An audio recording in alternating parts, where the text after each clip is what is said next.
ఉన్నటువంటి ఒక దురుద్దేశంతో చంద్రబాబు నాయుడు భయం చేసేటువంటి పత్రికలు, మీడియా, అదేవిధంగా ఆయనకున్నటువంటి మంది మార్బలంతో జగన్మోహన్ రెడ్డి గారి మీద అనేక రకాలైనటువంటి ఆరోపణలు చేస్తున్నాడు. ప్రజలు ఇవన్నీ కూడా గమనిస్తున్నారు. ఈరోజు ఈ లేఖలో 23 మంది శాసనసభ్యులు లెటర్ల మీద సంతకాలు పెట్టి లేఖ రిలీజ్ చేశారు. దీంట్లో ఏముందండి? మీరు వైఎస్ఆర్ కాంగ్రెస్ పార్టీలో ఉన్నప్పుడు ఈ కేసులన్నీ జగన్మోహన్ రెడ్డి గారి మీద ఉన్నాయి. ఒకడు అడుగుతాడు, జగన్మోహన్ రెడ్డి గారి బెయిల్ కోసం సోనియా గాంధీని కాళ్ళు పట్టుకున్నాడంట. ఈరోజు కేసుల కోసం మోడీ గారి కాళ్ళు పట్టుకున్నారని చెప్పి ఆ రోజు సోనియా గాంధీని వ్యతిరేకించిన వ్యక్తి జగన్మోహన్ రెడ్డి గారు. ఈరోజు ప్రత్యేక హోదా కోసం మొట్టమొదటి నుంచి నరేంద్ర మోడీని వ్యతిరేకిస్తున్నటువంటి వ్యక్తి జగన్మోహన్ రెడ్డి గారు. నువ్వు ఈ రాష్ట్రంలో అవినీతి చక్రవర్తి అంటే నీ మామ, పిల్లనిచ్చినటువంటి మామ, తెలుగుదేశం పార్టీ వ్యవస్థాపకులు అన్న నందమూరి తారక రామారావు ఆయన చెప్పాడు ఆయన నోటితో, చంద్రబాబు నాయుడుని మించినటువంటి అవినీతి చక్రవర్తి ఈ దేశంలోనే ఎవడో లేడు. వైస్రాయ్ హోటల్లో ఎమ్మెల్యేలకు డబ్బులు ఇచ్చి డబ్బులను కొన్నటువంటి నీచుడు చంద్రబాబు నాయుడు అని చెప్పి నీ గురించి, నీ బతుకు గురించి, నీ పిల్లనిచ్చినటువంటి మామ, నువ్వు ఉన్నటువంటి తెలుగుదేశం పార్టీకి వ్యవస్థాపకుడైనటువంటి ఎన్టీ రామారావు చెప్పాడు. ఈరోజు రోసీ గారు ఏదో మన జగన్మోహన్ రెడ్డి గారి మీద రాజశేఖర రెడ్డి గారు చెప్పాడని చెప్పి ఎవడో ఎన్నటువంటి 4 గదుల్లో జరిగిందని చెబుతున్నావు. పట్ట పగలో బహిరంగంగా ఎన్టీ రామారావు నువ్వు ఒక వెన్నుపోటుదారుడు అని చెప్పి, నీ అంత నీచమైన వ్యక్తి ఈ ప్రపంచంలోనే ఎవడు ఉండడని చెప్పి ఎన్టీ రామారావు చెప్పారు. నువ్వు చెబుతున్నావు వాళ్ళ ఎన్టీ రామారావు చాలా గొప్ప వ్యక్తి, ఆయన చరిత్ర తెలుసుకోవాలి ప్రజలందరూ, ఆయన ఇచ్చినటువంటి మాట కానీ ఒక అబద్ధం కూడా చెప్పలేదని. ఇది కూడా నిజమే కదా ఆయన చెప్పింది. నీ అంత నీచుడు లేడని చెప్పి, నీ అంత దొంగ లేడని చెప్పి, నీ అంత అవినీతి చక్రవర్తి లేడని చెప్పి ఆయన చెప్పిన మాటలు ఇవి. అదేవిధంగా మన జగన్మోహన్ రెడ్డి గారు బుక్ రిలీజ్ చేశారు. 6 లక్షల కోట్ల రూపాయలు అవినీతికి పాల్పడ్డావు నువ్వు, నీ కొడుకు, నీ పార్టీ సభ్యులని చెప్పి 6 లక్షల కోట్ల రూపాయలు బడ్జెట్ ఉందా అని చెప్పి అడుగుతున్నాడు. నువ్వు దోచేసినటువంటి ఇసుకను కూడా బడ్జెట్లో పెట్టావా? దాదాపు 25,000 కోట్ల రూపాయలు ఇసుకను తినేసావు నువ్వు, నీ పార్టీ సభ్యులు, నీ కుటుంబ సభ్యులు. దాన్ని కూడా బడ్జెట్లో పెట్టెత్తున్నావా? ఈ రాష్ట్రంలో నీరు మట్టి కింద 45,000 కోట్ల రూపాయలు మరి కేంద్ర ప్రభుత్వం నిధులు తీసుకొచ్చి తినేసావు. అవి కూడా బడ్జెట్లోనే ఉంటాయా? రాజధానిలో లక్షల కోట్ల రూపాయలు భూములు తినేసావు నువ్వు, నీ పార్టీ సభ్యులు, నీ కుటుంబ సభ్యులు. వాటిని కూడా బడ్జెట్లో పెట్టే ఖర్చు పెడుతున్నావా? నువ్వు జగన్మోహన్ రెడ్డి గారు ఆ రోజు నవరత్నాలు ప్రవేశపెడితే ఇవన్నీ సాధ్యం కాని హామీలు అని చెప్పావు. ఈరోజు మళ్ళీ నేను 2,000 రూపాయలు పెన్షన్ చేస్తాను, జగన్మోహన్ రెడ్డి గారు పెట్టినటువంటి స్కీములన్నీ నేనే ముందే అమలు చేసేస్తానని చెప్పేటువంటి పరిస్థితికి వచ్చావంటే జగన్మోహన్ రెడ్డి గారు చేసినటువంటి ప్రజా సంకల్ప యాత్ర ఎంత ప్రభావం చూపిందో నీ మీద కూడా ఈ రాష్ట్ర ప్రజలకు అర్థమవుతుంది. అదేవిధంగా ఈరోజు నరేంద్ర మోడీ పోరాటం చేస్తున్నానని చెబుతావు. నరేంద్ర మోడీ సంఖ 4.5 సంవత్సరాల నాయకుని వ్యక్తి ఎవడు ఈ రాష్ట్రంలో? నువ్వు తప్పించేవడం ఉన్నాడా? చంద్రబాబు నాయుడు అనేటువంటి వ్యక్తి 4.5 సంవత్సరాలు నరేంద్ర మోడీ అటువంటి ప్రధాని లేడు. అచ్చంగా అసెంబ్లీలో తీర్మానం చేసి చెప్పావు. ఆయన సంఖ నాకావు. సోనియా గాంధీకి నిన్నగాక మొన్న ఢిల్లీ వెళ్ళి సూట్ కేసులు మోసొస్తున్నావు. అంతకుముందు రాహుల్ గాంధీకి సూట్ కేసులు మోసావు. కాంగ్రెస్ వాళ్ళ సంఖ నాకింది నువ్వే, బీజేపీ వాళ్ళ సంఖ నాకేది నువ్వే. జగన్మోహన్ రెడ్డి గారు ఆయన ప్రజలు నమ్ముకున్నటువంటి వ్యక్తి కాబట్టే 2014 ఎన్నికల్లో సోలోగా పోటీ చేసి ఈ రాష్ట్రానికి ప్రతిపక్ష నాయకుడు అయ్యాడు. 2019లో కూడా జగన్మోహన్ రెడ్డి గారు సోలోగా వైఎస్ఆర్ కాంగ్రెస్ పార్టీ 170 సీట్లు పోటీ చేసి ఈ రాష్ట్రానికి ముఖ్యమంత్రి కాగలుగుతున్నాడు. ఆయన ప్రజలు నమ్ముకున్నాడు కాబట్టి ప్రజల మధ్య ఉంటాడు, ప్రజల మధ్యనే పార్టీ పెట్టాడు, ప్రజలతోనే ఆయన జీవిస్తాడు. కానీ నీకు మళ్ళీ దొంగ బతుకు ముసుగేసుకుని ఒకళ్ళ దగ్గరికి, ముసుగు లేకుండా ఒకళ్ళ దగ్గరికి వెళ్లి ఆళ్ల కాళ్ళు ఈళ్ల కాళ్ళు పట్టుకుని నిన్నగా మొన్న చెప్తాడు పవన్ కళ్యాణ్ గారు వచ్చి నాతో కలవాలని చెప్పి. నీకు సిగ్గుచారం ఉంది నీ మొహానికి? నిన్ను అమ్మనా బూతులు తిడతా రోడ్లు ఎమ్మడి తిరుగుతుంటే పవన్ కళ్యాణ్ వచ్చి నన్ను కలవాలి, కాంగ్రెస్ వచ్చి నాతో కలవాలి. నీకు 40 సంవత్సరాల చరిత్ర అని చెబుతున్నావు. జగన్మోహన్ రెడ్డి గారి వయసు 46 సంవత్సరాలు. ఆయన ప్రజలు నమ్ముకున్నాడు కాబట్టి సోలోగా పోటీ చేస్తానని చెప్పాడు. దమ్ము ధైర్యం ఆయనకు ఉంది. నీకేముంది? ఎవడో ఒకటి సంక నాకాలి, ఎవడో ఒకటి కాళ్ళు పట్టుకోవాలి, ఎట్టగొట్ట దొడ్డిదారిని అధికారంలోకి రావాలి, ఈ రాష్ట్రాన్ని దోచుకు తినాలి. ఇది తప్పించి నీ కాన్సెప్ట్ ఏమైనా ఉందా? కాబట్టి నువ్వు ఇటువంటి చిల్లర పనులు మానేయి. నీ చిల్లర పనులు చాలా చాలా ఈ రాష్ట్ర ప్రజలు 40 సంవత్సరాల నుంచి చూస్తున్నారు. ఈ 23 మంది ఎమ్మెల్యేలతో సంతకాలు పెట్టించాడు. లేఖ రాసింది చంద్రబాబు నాయుడు. వీళ్ళకి మేము సమాధానాలు చెప్పాలని చెబుతున్నారు. అదేవిధంగా మేము జీతాలు తీసుకుంటున్నాం అంటే అసెంబ్లీకి వెళ్లకుండా. ఈ పోటుగాళ్ళు 365 రోజులు అసెంబ్లీలోనే ఉంటున్నారు. బడ్జెట్ సెషన్ ఒక 20 రోజులు, శీతాకాలం వర్షాకాలం ఒక 10 రోజులు పెడతారు. 30 రోజులు అసెంబ్లీలో ఉంటారు. వీళ్ళు 365 రోజులకి జీతాలు తీసుకుంటారు. మిగిలిన 335 రోజులు జీతం ఇచ్చేయండి వెనక్కి, మేము కూడా ఇచ్చేస్తాం. కాబట్టి జగన్మోహన్ రెడ్డి గారు మారితే మైక్ కట్ అవుద్ది అసెంబ్లీలో. రోజా గారు నా పొట్టేళ్ళు ఎవరైనా గట్టిగా మారితే సంవత్సరం 2 ఏళ్ళు సస్పెండ్ చేస్తారు. లేకపోతే షోకాజ్ నోటీసులు ఇచ్చి అడ్డమైన వాళ్ళకి వెళ్ళి మేము సమాధానాలు చెప్పాలి.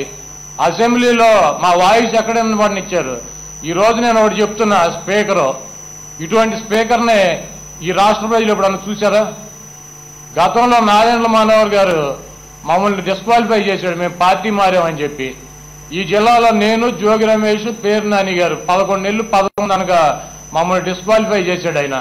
అంతకుముందు ప్రతి శాసనసభ్యుడు మారినప్పుడు కూడా ప్రతి స్పీకరు కూడా డిస్క్వాలిఫై చేసినటువంటి పరిస్థితి ఉంది.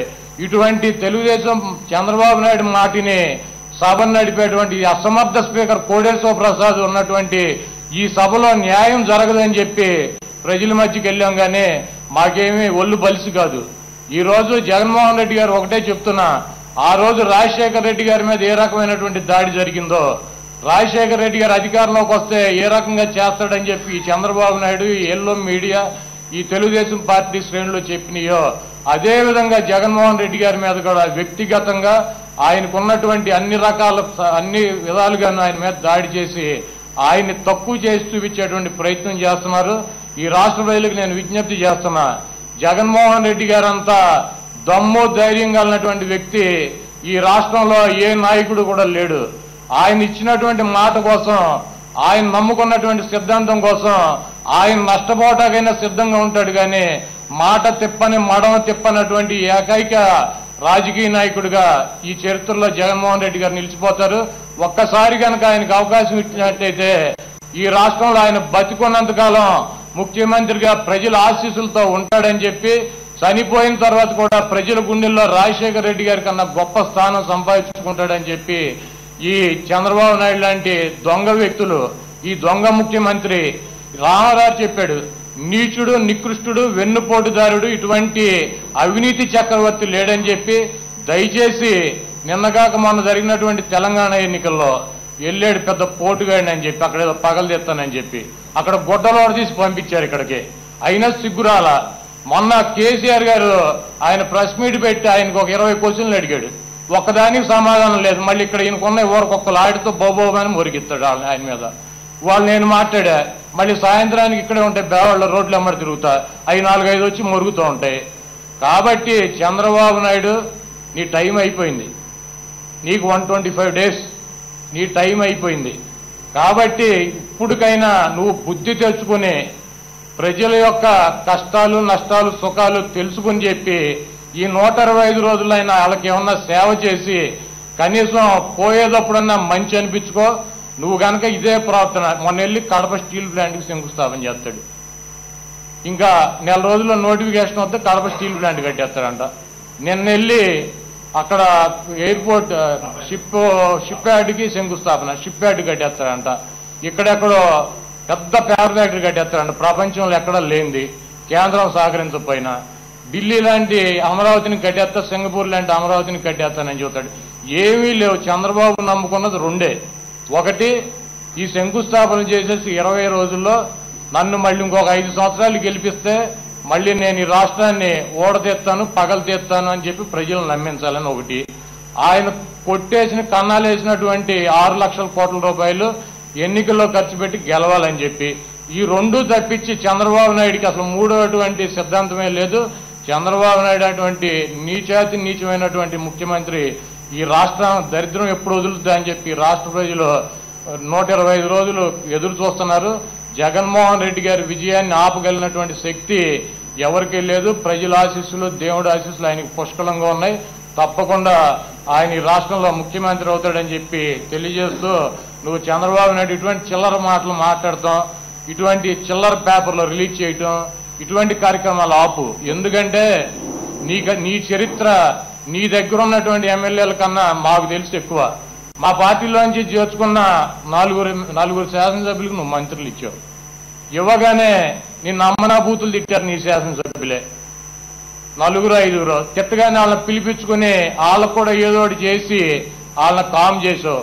నీ దరిద్రం ఎప్పుడు వదులుద్దా అని చెప్పి రాష్ట్ర ప్రజలే కాదు, ఎన్టీఆర్ అభిమానులు, అదేవిధంగా ఈ రాష్ట్రంలో తెలుగుదేశం పార్టీ శ్రేణులు కూడా కింద ఉన్నటువంటి కార్యకర్తలనే గాలి కొదిలేసి పందికొక్కుల్లాగా తినేసినటువంటి నువ్వు, నీ మంది మార్పాలనే మట్టు పెడతానికి 125 రోజుల్లో ఈ రాష్ట్ర ప్రజలు సిద్ధంగా ఉన్నారు. చంద్రబాబు నాయుడు నీకు టైము చాలా తక్కువ ఉంది కాబట్టి టైం తక్కువలో నువ్వు కనీసం 4 మంచి పనులు చేసి ప్రజలకు ఉపయోగపడేవి ఈ బతకమని చెప్పి తెలియజేస్తూ, ఇంకోటి మొన్న సోమిరెడ్డి చంద్రమోహన్ రెడ్డి చెబుతాడు, ఎంత అసహ్యంగా ఉంటుందంటే సోమిరెడ్డి మాట్లాడితే 5 సార్లు శాసనసభ్యుడిగా పోటీ చేస్తే 5 సార్లు ఓడిపోయాడు. ఇప్పటికి ఆయన చెబుతాడు మేము జీతాలు తీసుకుంటామంట. నీకు సిగ్గుచారం ఉంది. 5 సార్లు ఓడిపోయి నువ్వు 5 సార్లు ఓడిపోయి నువ్వు ఎమ్మెల్సీగా దొడ్డిదారిని వచ్చి నువ్వు జీతం తీసుకుంటావు 3.5 లక్షలు 4 లక్షలు మంత్రి హోదాలో నువ్వు వచ్చి మా గురించి మాట్లాడుతావు. ఇచ్చాపురంలో జగన్మోహన్ రెడ్డి గారికి జనం రాలేదంట. అసలు అన్ని పనికి మాలిన మాటలు మాట్లాడేటువంటి ఇటువంటి బ్రోకర్లందరినీ పెట్టుకుని వీళ్ళని దొడ్డిదారిన ఎమ్మెల్సీలో ఒకటి ఇచ్చి తీసుకొచ్చి వీళ్ళని మంత్రులను చేసి జగన్మోహన్ రెడ్డి గారిని తిట్టించడం తప్పించి వేరే కార్యక్రమం లేదు వీళ్ళకి. జగన్మోహన్ రెడ్డి గారి గురించి నీ తెలుగుదేశం పార్టీ కానీ నీ తెలుగుదేశం పార్టీలో ఉన్నటువంటి శ్రేణులు కానీ ఎక్కువ తక్కువ మాట్లాడి ఆయన వ్యక్తిగతంగా అవమానపరిచేటువంటి రకంగా మాడితే చంద్రబాబు నీ సంగతి చూస్తాం. జగన్మోహన్ రెడ్డి సైకో కాదు, చంద్రబాబు నాయుడే పెద్ద సైకోగాడు. ఆయన ఎవరో జ్యోతులు నెహ్రూ అంటే పక్కన కూర్చుంటే లేచి వెళ్ళిపోమన్నాడు జగన్మోహన్ రెడ్డి గారు.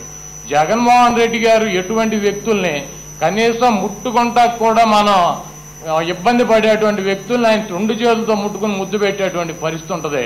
అటువంటి జగన్మోహన్ రెడ్డి గారు ఈయన పక్కకి వెళ్ళిపోమన్నాడంట. నా పక్కన కూర్చోవద్దని జ్యోతుల నెహ్రూ గారికి చెప్పాడంట. ఆ ఏదో రాతలు రాంతాడు. నువ్వేం చేస్తున్నావు? జ్యోతుల నెహ్రూ గారిని పార్టీలో చేర్చుకుని ఆయన్ని పక్కనే కూర్చోబెట్టిన ఇద్దరు ఒకే మంచంలో పడుకుంటున్నారా? కాబట్టి మాట్లాడేటప్పుడు సరిగ్గా మాట్లాడాలి.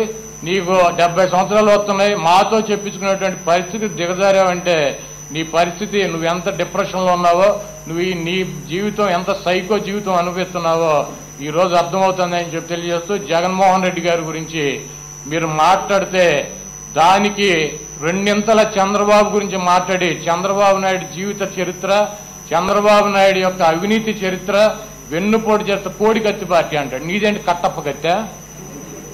నీదేం పార్టీ? కట్టప్ప కత్తి పార్టీ వెనక నుంచి పొడి చేస్తావు నువ్వు. కాబట్టి మాటలో జాగ్రత్తగా రానిమ్మని చెప్పి జగన్మోహన్ రెడ్డి గారు నువ్వు ఇటువంటి ఎన్ని పిచ్చి ఆరోపణలు చేసినా ప్రజలు నమ్మే పరిస్థితిలో లేరని చెప్పి తెలియజేస్తూ సెలవు తీసుకున్నాం.